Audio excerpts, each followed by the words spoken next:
Hai, apa kabar? Selamat tahun baru ya, mudah-mudahan segala sesuatunya menjadi lebih baik di tahun ini.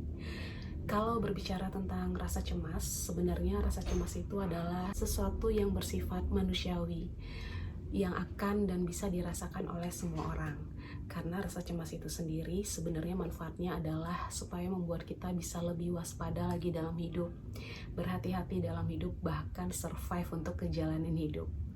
Nah, ketika rasa cemas itu berada di porsi yang tepat, otomatis segala rasa cemas itu tidak akan mengganggu segala aktivitas kita ataupun menurunkan kualitas hidup kita. Tapi ketika rasa cemas itu berubah porsinya menjadi suatu kecemasan, otomatis kecemasan itu akan dapat mempengaruhi kualitas hidup kita. Nah, saat itulah kita perlu mencari cara gimana sih caranya kita bisa survive, menghadapi serta menyederhanakan rasa kecemasan yang kita rasain pada saat kecemasan itu menyerang. Hal pertama yang biasa gue lakukan ketika gue dulu merasakan serangan kecemasan adalah gue berusaha untuk bisa tetap tenang. Karena ketika kita tenang, kita tetap bisa berpikir dengan jernih, kira-kira apa yang bisa kita lakukan. Nah, yang gue lakukan selain tenang adalah gue mengatur nafas gue. Ya, mengatur nafas menjadi lebih lambat. Pada saat mengatur nafas, kita harus mencoba untuk hanya berfokus pada nafas yang keluar dan nafas yang masuk, sambil melakukan screening kira-kira bagian tubuh yang mana yang terasa tidak nyaman, atau bagian tubuh mana yang terasa mengganggu ataupun sakit pada saat itu.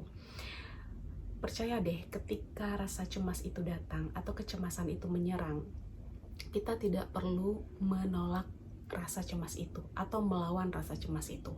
Karena apapun bentuk emosinya, ketika kita berusaha untuk menolak, maka emosi tersebut akan terasa semakin memeluk kita, semakin berat dan semakin sulit dikendalikan. Karena apapun emosi yang kita rasakan pada saat itu, tidak akan ada satupun emosi yang akan bertahan selamanya. Nah, ketika kita berusaha untuk memeluk, merangkul, dan menerima apa yang kita rasakan pada saat itu, otomatis rasa kecemasan itu lambat laun akan mencair atau hilang gitu. Nah, ketika kita juga mencoba untuk menolak rasa kecemasan itu, selain kita akan merasakan kecemasan yang lebih intens, artinya kita juga tidak memberikan kesempatan kepada diri kita untuk belajar sesuatu hal yang baru gitu. Karena apa? Karena setiap kecemasan datang, yang kita lakukan hanya berusaha untuk melawan, berusaha untuk menolak. Berbeda halnya ketika kecemasan itu datang, kita berusaha untuk merangkulnya, kita berusaha untuk memeluknya. Otomatis pada saat itu juga kita akan belajar seperti apa sih cara yang tepat untuk mengatasi, menyederhanakan rasa cemas yang kita rasakan saat itu. Seperti itu ya. Nah, hal kedua yang biasa gue lakukan adalah gue sering berlatih meditasi. Biasanya gue suka bermeditasi ketika bangun tidur ataupun sebelum tidur. Gak perlu berlama-lama untuk melakukan meditasi, yang penting kita bisa melakukannya secara konsisten. Kalau kalian pernah mencari tahu tentang meditasi, sebenarnya meditasi itu bukan hanya sekedar duduk berdiam dan mengatur nafas aja, tapi manfaatnya lebih daripada itu. Meditasi sendiri bisa mengajari kita, melatih kita untuk lebih mindful, untuk lebih berpikir dan berfokus hanya pada saat ini dan di sini. Jadi pikirannya tuh nggak kemana-mana, enggak dibawa ke masa lalu, enggak dibawa juga ke masa depan, tapi yang difokuskan adalah hanya pada saat ini. Karena percayalah, mau kita terus-terusan memikirkan tentang masa lalu ataupun mengkhawatirkan tentang masa depan, nggak akan ada berita baik dari masa lalu dan gak ada jaminan kepastian dari masa depan.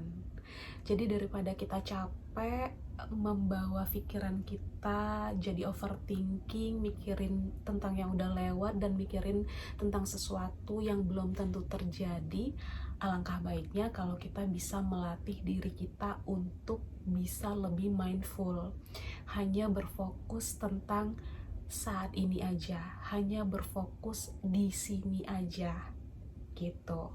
Nah, ketika kalian sudah berhasil untuk merutinkan diri berlatih meditasi setiap harinya, hal-hal lain yang bisa kalian lakukan adalah lakukan hal-hal apapun yang bisa mendatangkan rasa bahagia di diri kalian gitu. Lakukan apapun yang menyenangkan untuk diri kalian, yang tujuannya adalah untuk sekedar bisa mengalihkan rasa kecemasan yang menyerang pada saat itu. Tapi jangan lupa, hal-hal yang udah gue sebutkan tadi harus tetap didukung dengan pola makan yang sehat, kemudian pola hidupnya juga harus sehat, kemudian tetap rajin berjemur dan berolahraga supaya kalian bisa cepat merasakan kesembuhan yang utuh. Seperti itu. Mudah-mudahan apa yang gue sampaikan ini bisa bermanfaat. Jangan lupa di subscribe, di likes, dan di share ke teman-teman lain yang juga mungkin membutuhkan. Kalau misalnya kalian masih punya pertanyaan tentang seputar GERD maupun anxiety, kalian bisa loh DM gue di Instagram gue @devilesius. Sekali lagi terima kasih, salam sehat, dan bye!